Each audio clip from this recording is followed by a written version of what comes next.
সংসদৰ পৰা আহিছোঁ। দীঘলীয়া মনসুন সেশন চলি আছে।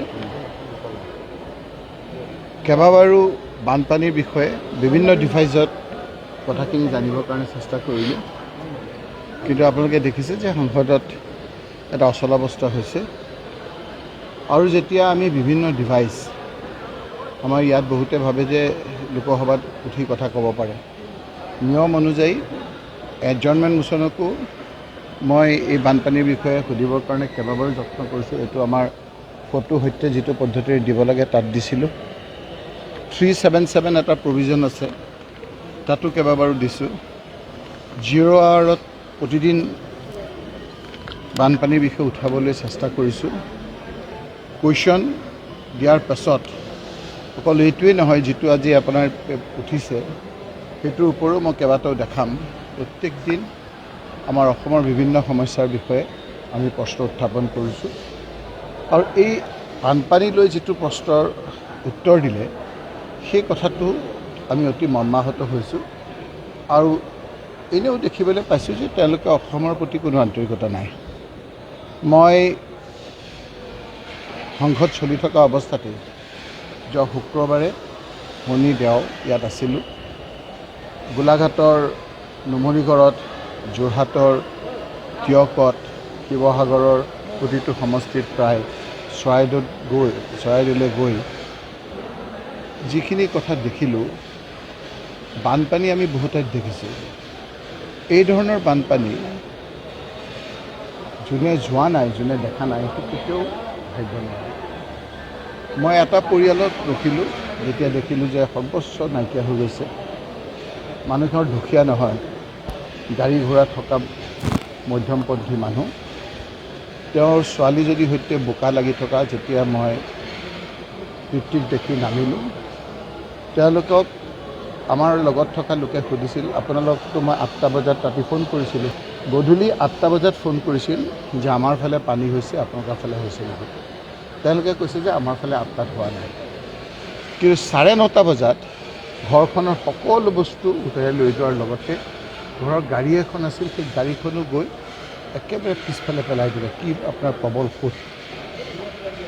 গতিকে যোনে দেখা নাই সেই কথাখিনি বুজিব নোৱাৰে। গতিকে মোৰ এটা নিজস্ব মত, সেইটো কাৰো মই দেখি আহি মই যিটো দেখিছোঁ যে এইবাৰ মানুহে, সাধাৰণ মানুহে, NGO কওক, বিভিন্ন অনুষ্ঠান প্ৰতিষ্ঠান কওক, বিভিন্ন ধৰ্মীয় অনুষ্ঠান কওক, ব্যক্তিগত মানুহ যিদৰে সহায় কৰিছে, সেইসকলক নিশ্চয়কৈ আমি যে অসমৰ সংস্কৃতি, অসমৰ কালচাৰ যে আমি সকলো মিলা প্ৰীতিৰে থাকোঁ, সেই কথাখিনি সূচাইছে। আপুনি বিভিন্ন ওচৰৰ জিলাৰ কথাই কওক, তিনিচুকীয়া জিলা কওক, ডিব্ৰুগড় জিলা কওক, ধেমাজি, লখিমপুৰটো বাদেই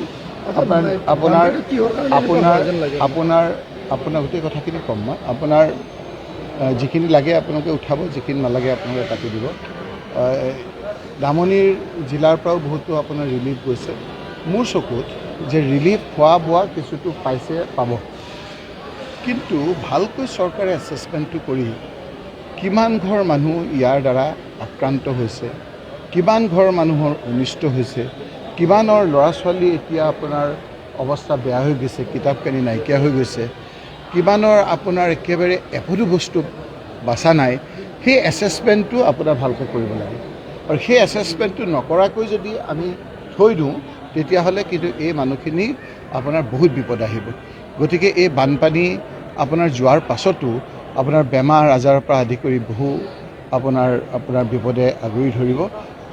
তাতকৈ ডাঙৰ কথা হ'ল যে বহু কষ্ট কৰি জীৱনৰ যিখিনি গোটাইছিল একোটো নাইকিয়া কৰি আপুনি যদি ৰাস্তাৰে যায়, তেতিয়া দেখিব কিছুমান গাড়ী ঘোঁৰা থকা মানুহ নেশ্যনেল হাইৱেত ৰাখিছে আৰু একেবাৰে কোনোদিন এনে বানপানী নেদেখাকৈ 2-3টা পৰিয়ালে ডিভাইডাৰবিলাকত এখন ত্ৰিপাল লৈ খোৱা বোৱা কৰি আছে। সেইটো এটা দৃশ্য। আৰু এটা দৃশ্য হ'ল ভিতৰৰ অঞ্চলত যে আপুনি একেবাৰে এটা বস্তু বচাব নোৱাৰিলে, গাড়ী ঘোঁৰাটো আপোনাৰ তেওঁলোকে বচাব নোৱাৰিলেই পিছফালে লৈ গৈছে। গতিকে ভালকৈ এছেছমেণ্ট এটা কৰি যদি এইখিনিক আপোনাৰ ভালকৈ আমি সহায় কৰিব নোৱাৰোঁ, চৰকাৰে যদি নোৱাৰে, আমাৰ মানুহো আছে, আমি মানুহে ভগাই ল'ব লাগিব। বিভিন্ন কোনোবাই 10টা পৰিয়াল, কোনোবাই 20টা পৰিয়াল, কিবা এটা কৰিব লাগিব, নহ'লে মানুহখিনিৰ কিন্তু বহুত বিপদ। এই উঠি অহা প্ৰজন্মবিলাকৰো এখন লিষ্ট বনাই কেনেকৈ সহায় কৰে সেইটো কৰিব লাগিব। এতিয়া আপুনি সোধাৰ প্ৰশ্নটো হ'ল কি কাৰণে হ'ল। এইটোতো চৰকাৰেতো বিধানসভাতে ক'লে ক্লাউড বাষ্ট হ'ল। মই যেতিয়া লোকসভাত বিভিন্ন ডিভাইচত সুধিছোঁ, মই দেখাম কেনেকৈ সুধিব, ৰেকৰ্ডবিলাক থাকে। তাৰপিছত এখন মিনি আমাৰ লোকসভা থাকে, সেইটো হ'ল ষ্টেণ্ডিং কমিটি। মই ষ্টেণ্ডিং কমিটিৰ ৱাটাৰ ৰিচোৰ্চৰ মেম্বাৰ। সেই তাত আমাৰ যেতিয়া আলোচনা হৈছিল, তাত মই সুধিছিলোঁ যে ক্লাউড বাষ্ট হৈছে, আমি ভালকৈ এইটোৰ লগত চিনাকি নহয়।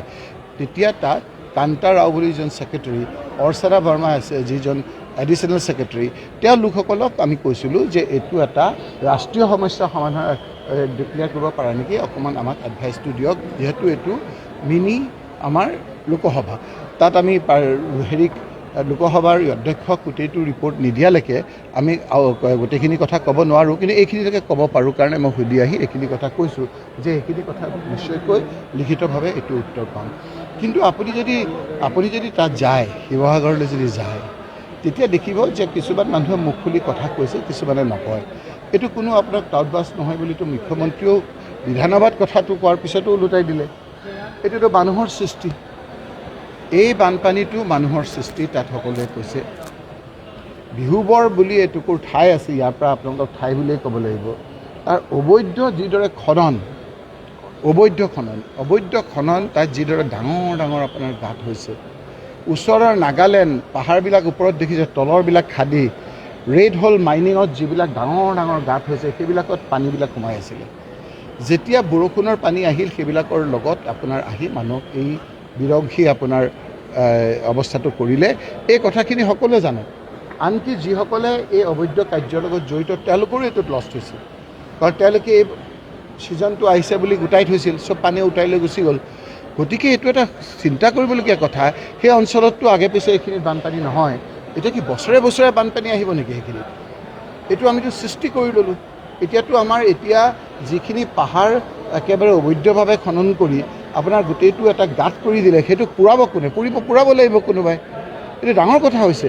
আৰু যে আমাৰ বিহুবৰত যিটো আপোনাৰ অবৈধভাৱে খনন কৰি তাত যিটো শিল বালিৰ আপোনাৰ ইলিগেল বিজনেছ কৰি কোনে কৰিছে? এইটো বহুতে কয় বিজেপিয়ে কৰিছে। মই কৈছোঁ বিজেপিয়ে কৰা নাই। ক'ত বিজেপিয়ে কৰিছে? এমুঠিমান মানুহে কৰিছে, গোটেই বিজেপিখিনি ইয়াৰ লগত জড়িত নহয়। বহুতে কয় যে সকলোৱে জানে, এতিয়া নকয় আৰু আপোনাৰ আমাৰ গুৱাহাটীৰ কেইজনমান আৰু তাৰ কেইজনমান একে মুধা ফুটা লোক, চবেই জানে কোন কোন জড়িত। এতিয়া সেইসকলে কোচপোচ খাই আছে।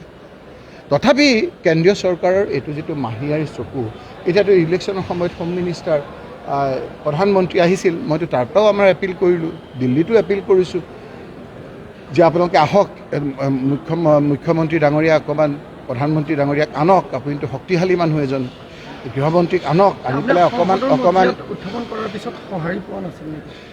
আপোনালোকে জানে যে সংসদখন আমাৰ চলা নাই।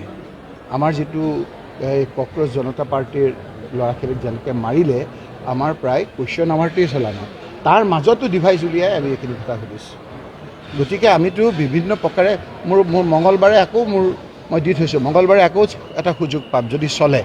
গতিকে যিখিনি আপোনাৰ পাৰিছোঁ, কি দিছে কি নাই, মই আপোনালোকক গোটেই প্ৰশ্নৰ উত্তৰ সৈতে মই আপোনালোকক দেখুৱাম। চৰকাৰে কৈছে যে আমি যিটো ডিমাণ্ড কৰিছোঁ যে বানপানী সমস্যাটো আপোনালোকে এখন ৰাজ্য চৰকাৰৰ কাৰণে সমস্যাটো সমাধান কৰা সম্ভৱ নহয়, এই সমস্যাটো আপোনালোকে ৰাষ্ট্ৰীয় সমস্যা বুলি ডিক্লেয়াৰ কৰক।